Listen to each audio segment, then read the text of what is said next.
Di video kali ini saya akan membahas tentang apa itu gangguan makan. Nanti di akhir video akan sedikit ada cuplikan wawancara mengenai subjek bahwa dia mengaku dirinya mengalami gangguan makan. Sebelumnya, perkenalkan nama saya Media Heriani, Fakultas Psikologi Jurusan Psikologi Islam, Universitas Islam Negeri Raden Patah Palembang. Baiklah, di sini saya akan menjelaskan sedikit tentang apa itu gangguan makan. Gangguan makan adalah gangguan mental saat mengkonsumsi makanan.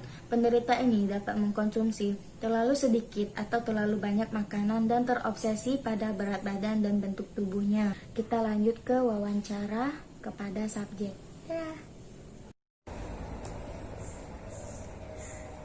Oke, baiklah. Sekarang kita sudah bersama Mbak Tasa Mahalia, di mana dia mengalami gangguan makan.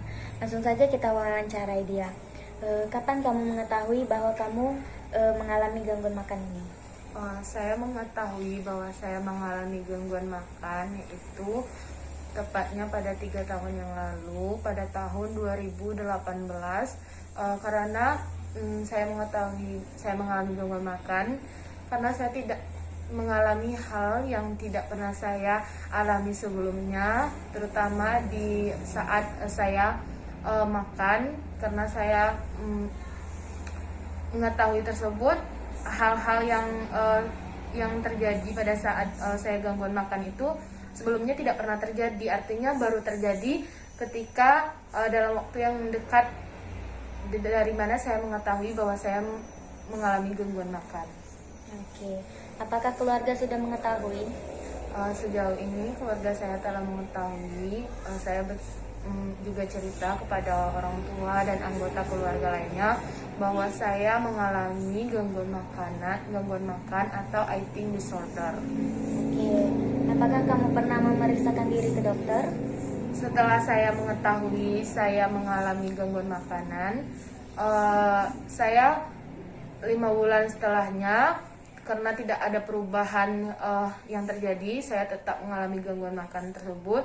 Akhirnya saya memberanikan diri untuk mencoba memeriksakan diri ke dokter, dan pada saat itu dokter mendiagnosa saya bahwa saya mengalami gangguan makan atau eating disorder, di mana si penderita mengalami hal-hal yang tidak sesuai dengan jadwal atau apa saja yang dia makan dengan standar atau dengan normal. Jadi berarti makanan yang berlebih. Iya, makanan yang berlebih.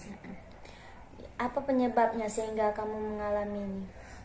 Penyebab saya mengalami eating disorder atau gangguan makan, yaitu yang pertama karena keturunan. Jadi ibu saya juga mengalaminya. Kakek saya dari pihak ibu juga mengalami eating disorder atau gangguan makan. Jadi turun kepada saya penyakit tersebut. Oke. Gejala apa yang kamu rasakan? Gejala awal yang saya rasakan, saya tidak biasa dengan hal tersebut, karena saya mengetahui diri saya sebelum saya mengalami gangguan ini tidak terlalu makan yang banyak, tetapi setelah saya makan yang banyak dalam jumlah yang banyak, saya merasa bahwa saya mengalami gangguan tersebut. Jadi saya mencari tahu apakah saya mengalami gangguan tersebut, sehingga gejala-gejala yang saya alami sesuai dengan yang terjadi pada saat saya mengalami gangguan makan tersebut. Upaya apa yang kamu lakukan untuk mengatasinya?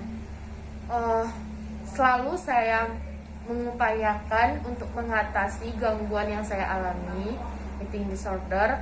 Tetapi upaya tersebut seperti upaya tidak makan terlalu banyak, atau saya sering mengingat bahwa kalau saya makan terlalu banyak akan banyak resikonya.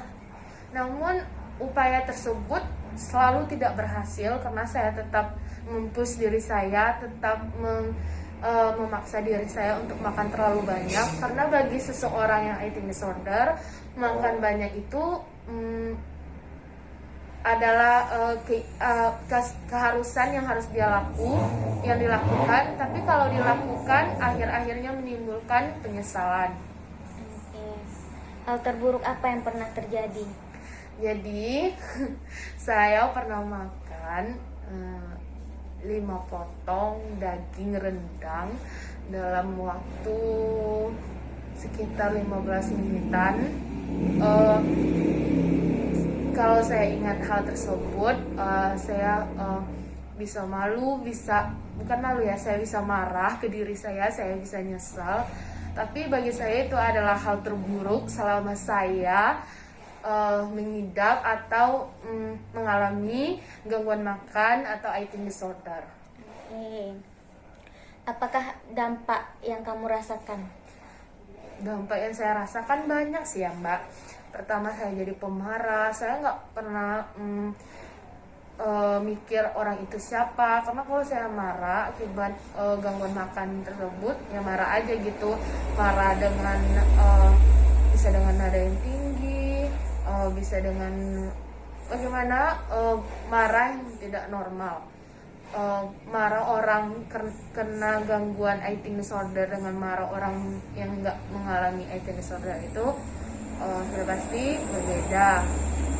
Saya jadi pemarah, saya jadi pemalu karena saya merasa makan saya terlalu banyak. Karena kalau saya ngumpul dengan orang lain, saya merasa nggak pede karena makan saya banyak gitu.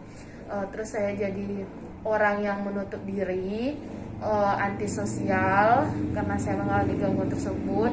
Saya jadi orang yang tidak mau punya banyak. Saya jadi orang yang tidak mau kalau saya lagi makan dilihatin orang, karena saya merasa saya diperhatikan. Terus saya kalau mau makan saya harus bersembunyi atau orang lain tidak tahu gitu kalau saya makan. Hanya diri saya sendiri yang harus tahu kalau saya lagi makan itu. Pernah dibully? Pasti dong pernah. Oke, terima kasih kepada Mbak Tasa Mahalia atas wawancaranya hari ini. Kita tutup langsung saja ya Mbak ya. Oke, dadah.